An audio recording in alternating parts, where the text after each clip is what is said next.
ng parking brake, yung kulay dilaw na ilaw, yun yung check engine light.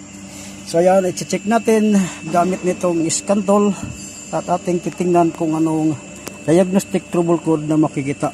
Ayan yung adapter natin, nakikita nyo nakakabit na sa DLC, at ito yung ating scan tool na gagamitin. At dahil engine light, so papasok tayo ito sa engine. Ayan yung nakacheck, yun yung engine system. So titignan natin at kung anong diagnostic trouble code na makikita. So antayin lang natin ng konti dahil nag-reading pa siya. So ayan, ini-scan na at antay-antay lang tayo ng konti mga bossing. At sa pagkakataon na to ay baka makita natin.